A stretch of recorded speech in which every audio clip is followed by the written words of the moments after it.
Alright, welcome to Cairo. Finally we're getting evacuated. It's been pretty hectic. I don't know why I'm smiling. It's been a long day. We were trying to get out of here for like a day, but um, the riots got a little out of control last night, so Egypt put a nationwide curfew of 6 p.m. down. Um, we were fine. We were staying in Zamalek, which is an island off of downtown Cairo, so we weren't in the riots. But we all went up to the seventh floor terrace, and literally all around us, you could see thick black smoke, or you could see the white smoke. And the black smoke is tires and cars burning, and the white smoke is tear gas. Um, we could tell that where the smoke was coming from was pretty much over the Nile, so at least in the main in Tahrir Square. We didn't know if they'd taken the bridge yet, which means like they would have come into Zamalek, but they weren't. But literally, it was like we were literally surrounded by things blowing up because we are on a little island. Um, so we talked to SOS and we tried to get us out as soon as possible. And originally, we were supposed to leave Thursday, the 3rd, and they changed it to Tuesday. And then finally, we got to Sunday, which is tomorrow. We're still trying to get out. And they put a curfew down for 4 p.m. today. Usually it would drop at 6 p.m., but there are so many people on the streets that it's at 4. Today isn't as violent as yesterday was. Everyone's just pissed. Yesterday the Egyptian people were waiting all day, and I'm sure everyone around the country was as well, for President Hosni Mubarak to come on TV and address the people. It's what Obama has been saying, that he needs to just come out and address the people. He needs to step up. This is his time. President Mubarak, if you want to call him president, has been in charge of Egypt for 30 years. Sounds a lot like Fidel Castro to me. But we talked to some locals, and they have the same feelings as I kind of do, is that he's been given 30 years to make a change.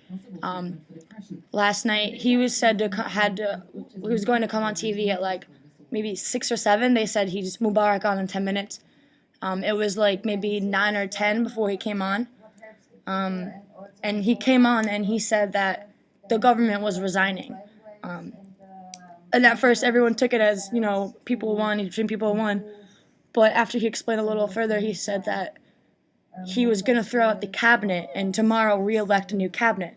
Well, people aren't shouting in the streets, getting shot with rubber pellets and real bullets, dying, fainting, getting shot in the face, getting chopped in the leg.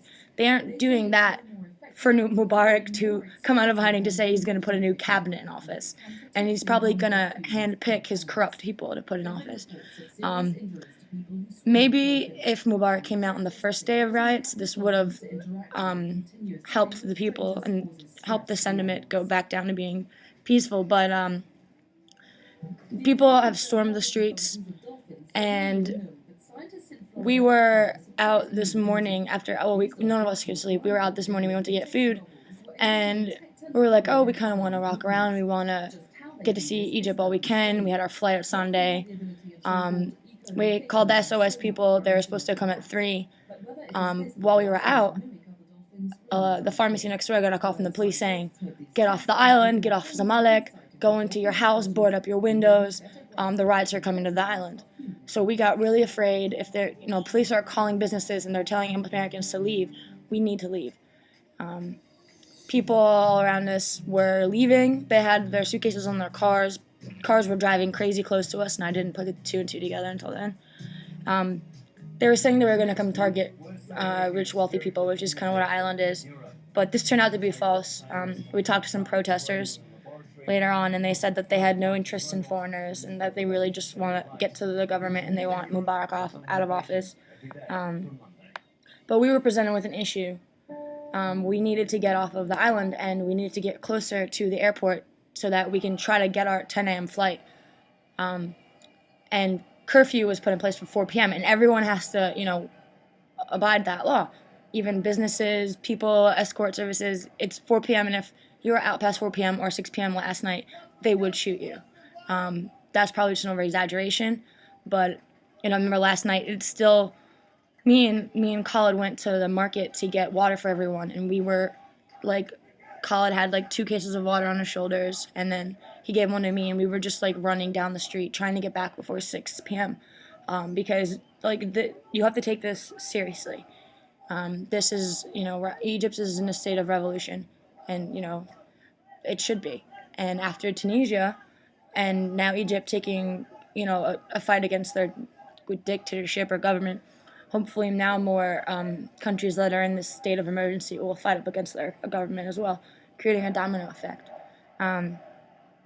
So we, after hearing the news about how bad it would be on Zamalek, we all started to feel like we needed to get away, and we couldn't wait around until 3 p.m.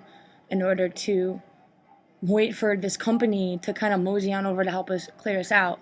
We were originally going to get moved to the Marriott Hotel by the airport, but there are burning buildings all around the airport. There are, trucks on fire. We saw a bunch of trucks coming in today too on fire. We all wanted to take taxis to the Marriott. It was our priority to get away from the island, to get closer to the airport before curfew, so we have a better chance of getting on our flight tomorrow morning. And that got us all riled up because we can't communicate with anyone. So we can't communicate unless we have landlines. Last night, you could barely even get that. But internet's down, like phone services are down. People in America probably don't even know what it's like to actually have the government like shut down Facebook. And here, like, we can't even call our family or parents to let them know that we're okay or not okay or what's happening. But we waited around. We got all our stuff ready and checked out. And other students were leaving as well. The spring semester students were all here, but some people are taking action to go home.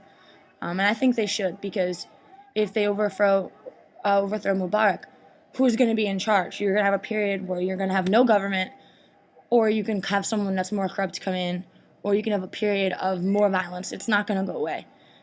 There's too much emotion already invested in the people of Egypt to just kind of back down into a peaceful situation. Let's talk about it. No, that's not what the Egyptian people are like right now. They're saying, go Mubarak, go, step down. You've had 30 years of chances. So at about 3 o'clock today, we had our escort service show up. There was this guy from England, and these people came with not a bunch of trucks, like an SUV, a Kia, and we pulled a guy off the street. Apparently, we can't get buses because no one wants to rent a bus out, and we wanted to kind of go incognito. We heard we were going to this hotel that was literally downtown, behind I think the British Embassy and close to the U.S. Embassy. So we're in like the heart of the riots right now. But mind you, they're not violent right now. They're just people out and coming in. I had my camera out, so I have pictures of cars that were blown up. People that are all on the bridge going to Tahrir Square with bottles of water or masks, or children.